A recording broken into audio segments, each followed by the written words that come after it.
with no clothing on, that would automatically trigger him for this registry. It could be a one-time event that occurred. I'm not saying that's an okay behavior. Obviously, that's could be a very harmful behavior to that younger child and also to that 14-year-old, psychologically speaking, could cause a lot of confusion. But just that simple act alone, because the child was under 12, whether there was force or coercion involved, they will be on this registry for the rest of their life. And that registry also requires them to register quarterly, every 3 months, off of their birth date month. They need to go and register. If they fail to register, I do believe that's a second-degree felony charge, which could lead to 5 years in prison. Wow. So the sort of stuff we hear about among kids and stuff with neighbors and cousins and all this stuff, now they're going to be sex offenders. And you think this is more the norm than the rare ones who are violent and need to be flagged? Yeah, the majority ones, I mean, I work in an outpatient setting, so I'm not working in a residential setting where more of the severe cases end up being placed in a commitment setting. But we get a large chunk. I was just reading over the juvenile task force, the governor's juvenile task force report from last year, and the majority of our kids can be treated in an outpatient setting. Treated and like cured, treated, stop the behavior? Well, treated and the behavior addressed. Cured is a label that we try to stay away from, but right now we're looking more at with the juveniles. We don't want to put that stigma on you're going to be once a sex offender, always a sex offender. We do that with our adult population, but we kind of tell our juveniles this is a problem that you need to manage for the rest of your life and keep track of it. But luckily, majority of our juveniles don't grow up to be adult offenders, and recidivism rates are extremely low. The average, one recent study had 1% recidivism rate 1 year out after commitment treatment.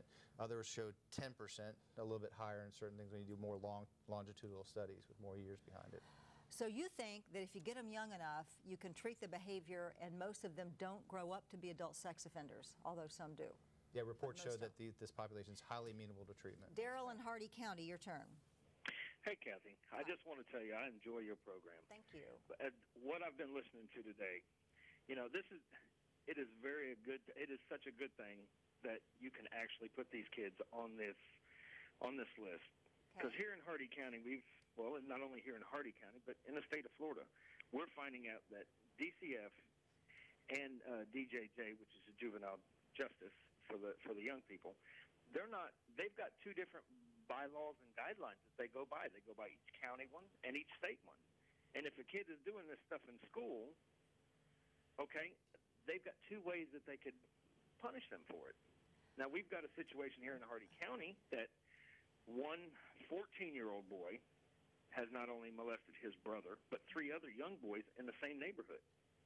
And going through courts, they've let this young man out without any help, without any psychological evaluations or anything at all. Okay, let him address that, Daryl. Yeah. Daryl's got a great point, though, because the way our system is set up right now, our reporting system, is very, very confusing.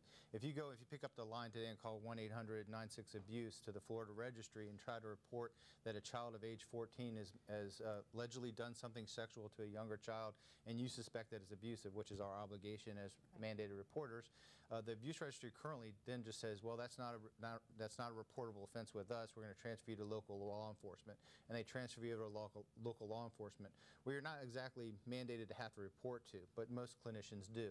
A lot of times DCF will never go out and investigate these cases, but DCF is more of a civil, in the civil arena, where law enforcement is more in the criminal arena.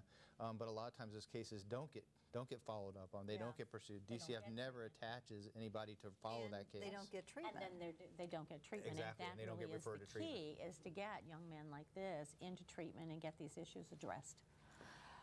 Are parents, though, when they find out their kid has done this, be more reluctant now to step forward and say, hey, I think we have a problem in our home? What, that's one of your fears? Yes. Yeah. Well, and I think that's always a problem, is you find out what the ramifications are going to be. And I think years and years ago, when sex abuse within the home wasn't reported, it was because of the stigma involved and what's going to happen to Uncle Harry and my dad's going to lose his job.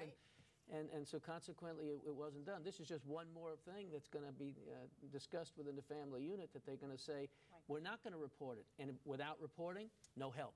And the real crime to all of that is absolutely what you said. Then the child does not get help, and we already know the recidivism rate is so low if we can get them help. Right. and explain to people that recidivism, you know, means whether you reoffend or Reoffend, not. yeah. And you're saying it's very low if you feel like you get a